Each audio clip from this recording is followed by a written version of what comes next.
मग अजूनसुद्धा असे स्टुडंट्स असतात की ज्यांचा अजूनही अभ्यास झालेला नाही म्हणावा इतका, आणि मग एक टेन्शन आलेलं असतं, काय करू काय करू. आणि आता ह्या घडीला अभ्यास जर सुरुवात केला तर खरंच 95% मार्क, म्हणजे पास होण्याची इथं मारामार 95% मार्क मिळू शकतात, तर खरंच मिळू शकतात. पण त्याच्यासाठीची एक प्रॉपर स्ट्रॅटेजी आहे, आणि ही स्ट्रॅटेजी आतापर्यंत जी प्रूव्हन स्ट्रॅटेजी आहे की ह्या पद्धतीनं जर तुम्ही अभ्यास केलात तर तुम्हाला 20 दिवसामध्ये अभ्यास करून सुद्धा 95% मार्क मिळू शकतात सायन्समध्ये. इतकं काही खूप ते रॉकेट सायन्स सारखं नाही आहे, खरं तर खूप सिम्पल आहे आपल्या बोर्ड एक्झाम्समध्ये 95% मिळवणं खरं तर आत्ताच्या घडीला. बिकॉज एक लक्षात घ्या, तुमचे जे 20 मार्क्स असतात ते स्कूलचे इंटरनल मार्क्स असतात, त्यापैकी अगदी तुम्हाला 18, 19, 20 म्हणजे ह्या रेंजमध्येच मार्क देती शाळा, त्यामुळे तोही प्रश्न नाही तुमचा तिथे. म्हणजे 20 मार्क असतातच, 19, 20, 19, 18 पण नाहीच. अगदी जर एखाद्याचं काही पुअर परफॉर्मन्स वगैरे असेल तर इन दॅट एक्सेप्शनल केस तुम्हाला ते मार्क मिळतात. अदरवाईज तुम्हाला 19, 20 हे मार्क शाळेकडून आलेलेच आहेत. 100 पैकी 19 मार्क तुमचे तिथंच झाले. आता उरलेले जे 80 मार्कची प्रिपरेशन करताना आपण जेव्हा थिअरॉटिकल पार्ट बघत आहोत तर त्या थिअरॉटिकल पार्टचा स्टडी तुम्ही कसा कराल. तर आता जसं की फॉर एक्झाम्पल सायन्सचे आपले 20 चॅप्टर्स आहेत, राईट. सो आपण असं धरून चालू की प्रत्येक दिवसाला एक चॅप्टर आपल्याला करायचा आहे. आता हा चॅप्टर तुम्ही रोज कोणता करणार, it again totally depends on your schedule. तुमच्या शाळेचं स्केड्यूल काय आहे, तुमच्या क्लासेसचं स्केड्यूल काय आहे, तुम्हाला सेल्फ स्टडीला किती टाईम मिळतो आहे, या सगळ्या गोष्टींचा विचार करून तुम्ही ते स्केड्यूल ठरवणार आहात. परंतु एक लक्षात ठेवा की दिवसाला आपल्याला एक चॅप्टर करायचा आहे. आता हे एकदा तुमचं ठरल्यानंतर मी जसं तुम्हाला ह्याच्या आधीच्या पण बऱ्याचशा व्हिडिओजमध्ये सांगितलेलं आहे की तुम्हाला अभ्यासाचं एक प्रॉपर टाइम टेबल बनवायचं आहे. आदल्या दिवशीच दुसऱ्या दिवशीचं टाइम टेबल, म्हणजे आदल्या दिवशी रात्री झोपताना उद्याच्या दिवसात कोणत्या कोणत्या वेळी मी काय काय करणार हे तुम्हाला आधीच ठरवायचं आहे. जसं मी तुम्हाला माझ्या मुलीचंही टाइम टेबल दाखवलेलं होतं की कशा पद्धतीनं पूर्ण दिवसभराचे तासावाईज प्लॅनिंग त्या टाइम टेबलमध्ये इन्क्लुडेड असतं. तर तितकं डिटेल प्लॅनिंग हे तुमच्याकडं असलं पाहिजे. ह्या डिटेल टाइम टेबल बनवण्याच्या किंवा ह्या डिटेल प्लॅनिंगचा फायदा असा होतो की आपल्याला अननेसेसरी टाइमपास हा कुठंच होत नाही. बिकॉज आपल्याला माहिती आहे की पुढच्या तासात मी काय करणार आहे, ह्याच्या पुढच्या तासात मी काय करणार आहे. सो वेस्टेज ऑफ टाईम हा टोटली अवॉइड होतो. नुसतं मनात नाही ठरवायचं आहे, ते लिहूनच काढायचं आहे. बिकॉज ठरवलेलं आणि लिहिलेलं ह्याच्यामध्ये लिहिलेल्याचा इम्पॅक्ट हा तुमच्या सबकॉन्शियस माइंडवरती जास्त चांगल्या पद्धतीनं पडतो आणि ते टाइम टेबल तुम्ही जास्त चांगल्या पद्धतीनं फॉलो करू शकता. सो सगळ्यात पहिली गोष्ट म्हणजे ते करायचं आहे तुम्हाला. समजा तुम्ही आता उद्यापासूनच तयारी करत आहात, मग आता आज रात्री झोपताना तुम्ही एक चॅप्टर कोणताही ठरवून घ्या. आता उद्याचं तुमचं स्केड्यूल काय आहे, जे अनअवॉइडेबल गोष्टी आहेत जसं की शाळेत जर जावंच लागत असेल. मी बऱ्याच मुलांना सल्ला देते, आता शेवटचे काही दिवस आहेत, सो शाळांच्यामध्ये तुम्ही म्हणजे शाळेमध्ये नाही गेलं तरी सुद्धा चालू शकतं. हा time is very crucial for your self studies, आणि जितका जास्त तुम्ही सेल्फ स्टडी कराल तितका तुम्हाला त्याचा फायदाच होणार आहे. सो जर गरज नसेल तर शाळेनं खरंच जाऊ नका. सिक लिव्ह घ्या, पेरेंट्सना सांगायला सांगा, टीचर्सना, आणि काहीही तुम्ही हे करू शकता.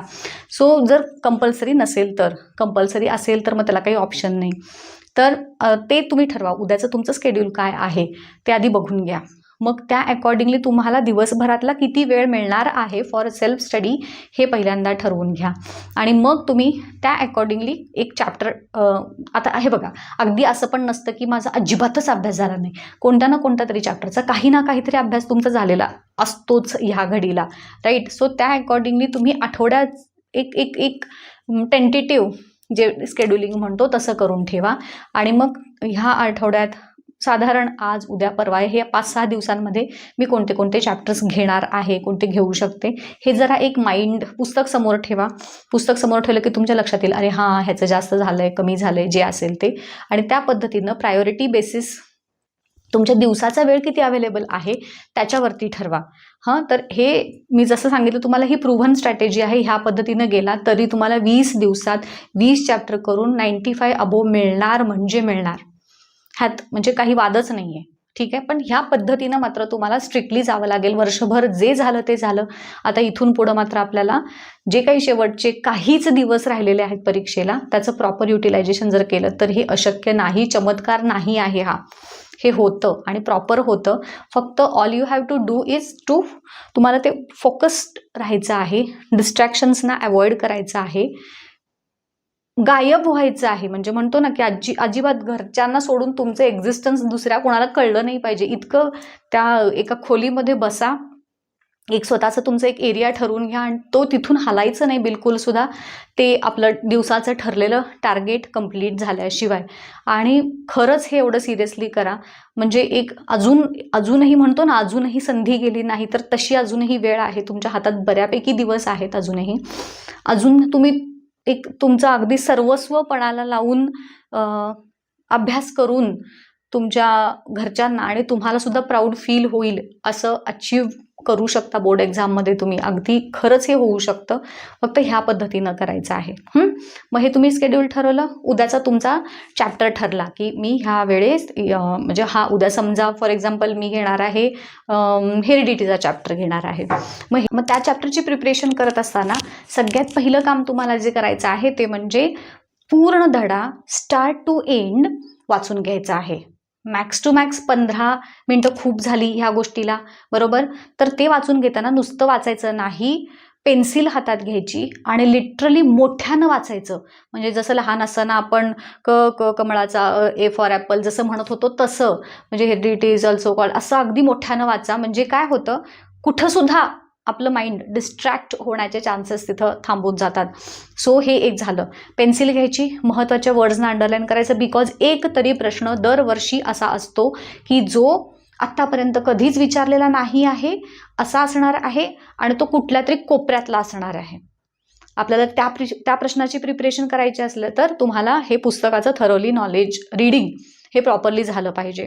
सो पहिलं तुमचं काम ते झालं. दुसरं काम हे 15 म्हणजे खूप झाले खरं तर, पण 15 मिनटं आपण धरून चालू. मग हे काम झाल्यानंतरचं तुमचं पुढचं काम करायचं आहे ते म्हणजे एक्सरसाइजचे सगळे क्वेश्चन्स करायचे आहेत. तुम्हाला एक सिक्रेट सांगते, बोर्ड एक्झामचा पेपरमधले मोर दॅन 90% क्वेश्चन्स, अगदी आपण 90% धरून चालू, हे एक्सरसाइजमधले असतात. सो जेव्हा तुम्हाला एक्सरसाइज कंप्लीट झाला, तुमचे तिथंच 90% मार्क मिळाले आहेत तुम्हाला, हे डोक्यात घ्या. प्रत्येक धड्यावरचे एक्सरसाइजचे क्वेश्चन्स तुम्हाला कंपल्सरी लर्न करायचे आहेत, लर्नच करायचे आहेत. आता लर्न करत असताना तिथं वेळ मॅक्सिमम तुमचा कसा वाचेल, तर सगळ्यात आधी तुम्हाला काय करायचं आहे, म्हणजे छोटे छोटे क्वेश्चन्स तर असे होऊन जातात. लॉंग आन्सर क्वेश्चनसाठी तुमचे, मी जसं नेहमी तुम्हाला सांगते, कीवर्ड्स असतात, ते कीवर्ड्स लक्षात ठेवायचे आणि त्या कीवर्ड्सवरून तुम्हाला तो चॅप्टर म्हणजे ते स्पेसिफिक जे आन्सर आहे ते बिल्ड करता आलं पाहिजे. हे तुमचं मोठ्या प्रश्नांची तयारी झाली. आणि मग त्याच्यानंतरच्या टप्प्यामध्ये तुम्हाला त्या पर्टिक्युलर चॅप्टरवर ती विचारलेले जे PYQs आहेत गेल्या 4 वर्षातले, तर ते तुम्हाला कशा पद्धतीचे विचारलेले आहेत ते एकदा बघून घ्यायचे आहेत. प्रिव्हियस इयरचे क्वेश्चन पेपर झाले, एक्सरसाइजचे क्वेश्चन झाले आणि टेक्स्टबुक वाचून झालं, बास. ह्याच्या व्यतिरिक्त तुम्हाला त्या चॅप्टरचं अजून काही करायची गरज लागत नाही. भरपूर अजून मग हे झाल्यानंतर जर तुमच्याकडे जेव्हा वेळ असला शिल्लक, तर मग तुम्ही मॉडेलचे क्वेश्चन्स असतात, क्वेश्चन बँकमधले वगैरे व्हरायटी जे असतात त्या तुम्ही बघू शकता. आत्ताच्या घडीला खूप सारं स्टडी मटेरियल वापरत बसायची गरज नाही. मी हे क्वेश्चन बँक आणलं, मी ते आणलं, ते घेतलं. तुम्ही एक कोणतं तरी जे पहिल्यापासून रेफर करत आला आहात ते क्वेश्चन्स, ते स्टडी मटेरियल तुम्ही रेफर केलं तरी तुम्हाला सफिशियंट आहे आत्ताच्या घडीला. सो गोंधळ वाढवायचा नाही. जितकं सोफिस्टिकेटेड आणि जितकं कमीत कमी रिसोर्सेसचा वापर करून तुम्ही अभ्यास कराल, तर तितकं तुम्हाला त्याचा चांगला बेनिफिट जो आहे तो मिळणार आहे. सो हे झालं. मग अशाच पद्धतीनं दररोजचा तुमचं स्टडीचं शेड्यूल ठरवा. हे झाल्यानंतर काही क्वेश्चन्सचा जर असा पार्ट राहिला असेल की जो आपल्याला येत नाही आहे किंवा एखाद्या क्वेश्चनचा आन्सर मला सांगता येत नाही आहे, तर मग त्या क्वेश्चनची थिअरी व्हिडिओच्याद्वारे किंवा तुमच्या टीचर्सना विचारून ती कंप्लीट करून घ्या. म्हणजे जोपर्यंत तो विषय आपल्याला समजत नाही तोपर्यंत त्याचे आन्सर्स हे आपल्याला लिहिता येणार नाही आहेत हे समजून घ्या. रट्टा मारायचं इथं अजूनही काम नाही आहे. रट्टा मारणं ही मेथड टोटली चुकीची आहे. आत्ता जर तुम्हाला असं वाटत असेल की मी रट्टा मारून करेन, तर नाही, it is not going to work. एक शब्द जरी विसरला तरी तुम्हाला पूर्ण आन्सर तुमचं हे त्याच्या आन्सरच्या तुमच्या प्रेझेंटेशनवरती निगेटिव्ह इम्पॅक्ट त्याचा होऊ शकतो. त्यामुळं जो कोणता पॉईंट तुम्हाला समजलेला नाही आहे तो आधी आयदर व्हिडिओ बघून करून घ्या किंवा तुमच्या टीचर्सना विचारून कंप्लीट करून घ्या. त्याआधी कंप्लीट करून घ्यायचा तो प्रत्येक चॅप्टरमधला काही ना काहीतरी असा असेल तो आधी शिकून घ्या. मग हे सगळे स्टेप झाले. म्हणजे सगळ्यात आधी तुम्हाला काय करायचं आहे, पुस्तक वाचून घ्यायचं आहे. मग तुम्हाला असं वाटलं की ह्यातला कुठला पार्ट येत नाही आहे, त्याचा व्हिडिओ बघायचा आहे. व्हिडिओ बघून झाला, तो पार्ट क्लिअर झाला की मग एक्सरसाइजचे क्वेश्चन आन्सर सॉल्व्ह करायला घ्यायचे. ते झाले की PYQs घ्यायचे आणि त्यातनं जर वेळ मिळाला तर मग तुम्ही एक्स्ट्राचे क्वेश्चन आन्सर सोडवू शकता. So this is your road map की ज्या पद्धतीनं तुम्ही चांगला अभ्यास अजूनही करू शकता आणि तुम्हाला चांगला स्कोर नक्कीच करता येईल. सायन्सच्या बाबतीत मी सांगते हाच सेम पॅटर्न तुम्ही बाकीच्या विषयांच्या बाबतीतही वापरू शकता. नुसतं सायन्सच नाही तर this is applicable to each and every other subject also. So चला लागा कामाला. कसा वाटला व्हिडिओ मला नक्की कळवा. इथेच थांबूयात. All the best. थँक्यू.